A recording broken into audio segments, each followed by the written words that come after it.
Good morning, day 17. Looks like it's going to be a beautiful day. Climbing out of the river right now. Heading up into a beautiful canyon.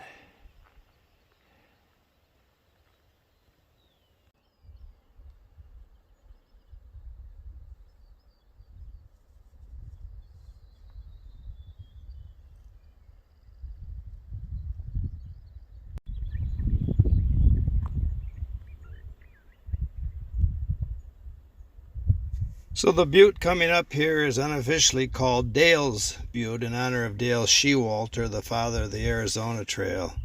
So hats off to Dale. The world needs more visionaries. And hats off to the thousands of volunteers that keep Dale's vision a reality.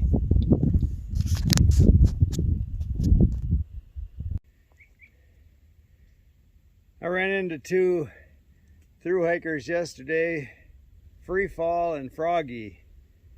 And they're down on the river last night, so they're probably as wet as I am.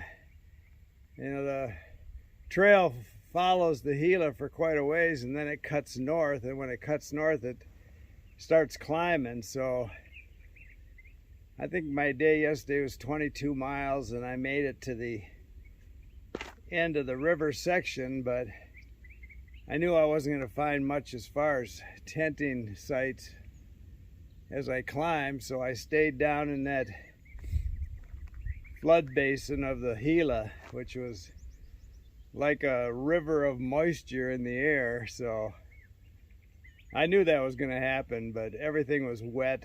It was actually a pretty warm night, but the moisture just, sucks the heat out of you. So I got to find a place today to set up and let the sun dry things out again. They actually, I'm not sure their whole story, but I know they flip-flopped or skipped the Sky Islands, or some of them. A lot of people flip-flopping this year. I mean, it's just crazy weather. And to deal with that snow, especially if you don't really know the area, it's better to skip it and go back. Like the New Zealand couple I ran into, they're doing this hot dry section.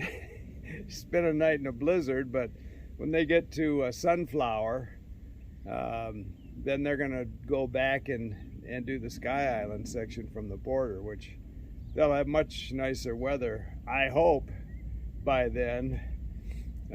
Today is gonna get me to Picket Post, Highway 60, Superior, and then I'm going off trail again.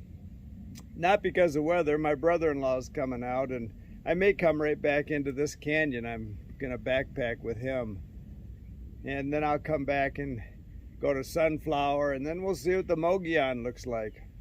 I'm not gonna go up there and have to have snowshoes.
You can kind of tell the weather by what I'm wearing and how I'm wearing it.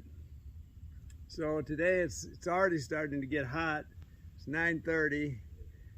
It's supposed to be 70 today. not a cloud in the sky. So like yesterday afternoon, it'll be an umbrella day today, but kind of windy this morning. So usually if I just have a breeze with these sun hoodies, you know, the whole purpose of the sun hoodie is to keep the sun off my old face so it doesn't fall off any more than it already has. And that buff, I wear that buff around here that, you know, in a breeze it'll keep it up, but when I've got a wind like today, I just switch my hat from underneath to up top, and that holds it on. So one thing that's been consistent about the trail so far is cold and snow and very little wildlife, you know. Some deer, a little skink runs across the trail once in a while. Jackrabbit jumps over the top of you. But I think they all went to Florida for the winter. But they're starting to come back, because in the snow the other day, then you could see a million tracks. You know, they're all out there, especially those very common Arizona tent chewers. I saw a million tracks. So if you wonder if you camp at night, if there's a pack rat or a rodent around, just walk in the snow for half a day and you'll see they're everywhere.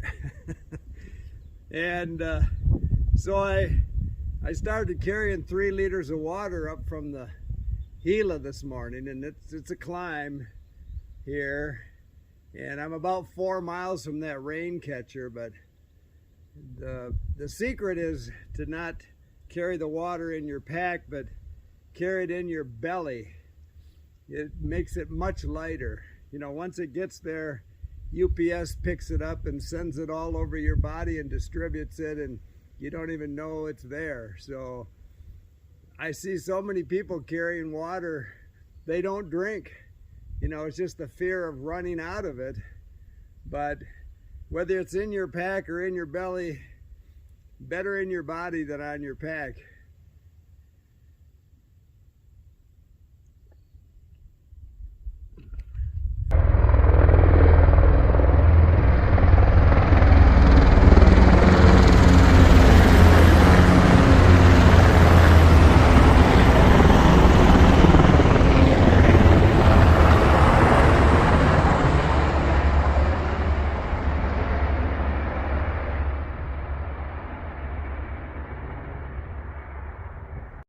That's the Army for you.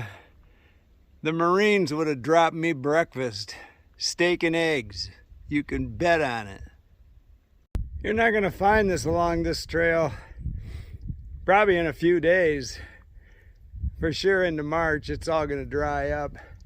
This is usually a really dry canyon. That's why this catch basin is up ahead. But today I'm crossing them all the time. All this snow melt is making it easy. I should never have carried 3 liters, but I just didn't know if I was going to run into it up here or not. Better safe than sorry. I think these guys have GPS'd me, because this is like the 7th time they've flown right over the top of me.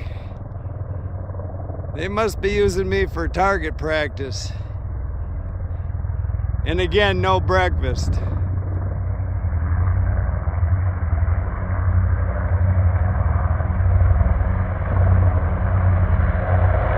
So if you hear me say no more snow on this through hike, just go ahead and slap me. The last time I said it was Oracle, knowing that I was going below 4,000 feet, and that was the worst blizzard I'd slept in years. And I'm not out of it yet. I mean, it's just patchy now.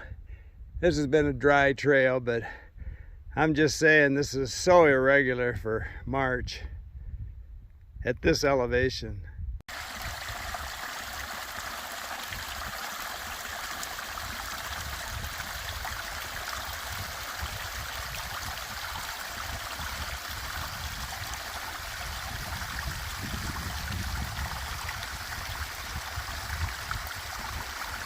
So I'll have to say I've never noticed this before. Probably because it's always been bone dry. But the catch basin's just another mile. It's just right up over the top of that rise right there is just hidden behind those cactus and those rocks. Wild water running everywhere today, but you hike this section in a dry season when it's 97 degrees. This will be your first water since the Gila, and you'll be real glad to see this marvel of engineering.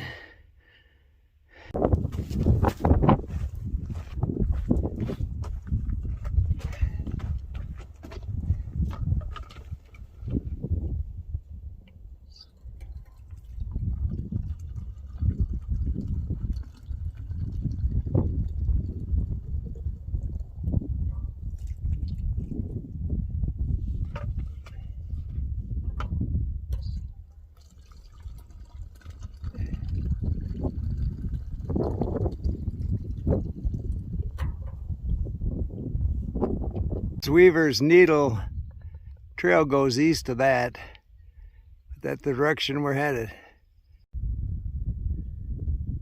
Another lunchtime of drying things out.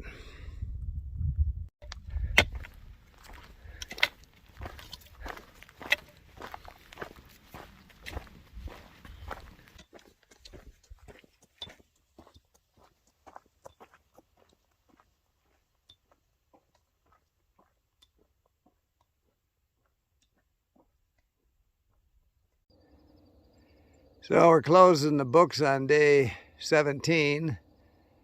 Running a little behind. I'm about a mile from Picket Post Trailhead where I'll sleep tonight. I've been helping a gal who fell on her mountain bike, tore her meniscus, and so I've been helping her push her bike up through the rocks, and then when she gets to the smooth part, she can glide on it, get ahead of me, then I catch up with her, and I just feel I'll sleep a lot better tonight knowing she's back at the trailhead, so I keep staying behind her. Weaver's Needle's getting a little closer all the time. And it reminds me of when I did the Continental Divide Trail. I crossed Togety Pass in Wyoming, coming into Yellowstone on the thoroughfare, and I ran into a gal with a pack horse group, and when she asked me where I was going, I told her Canada. And the CDT wasn't a thing back in '99. And I always remember she said, well, you know what they say about how to eat an elephant? One bite at a time. And so Picket Post is my 300 bite. I can hear 60 ahead, so I've got about, I can actually see the parking lot. So my new mountain biking friend made it to the trailhead. Her boyfriend was here to pick her up, so all is right with the world. Good night.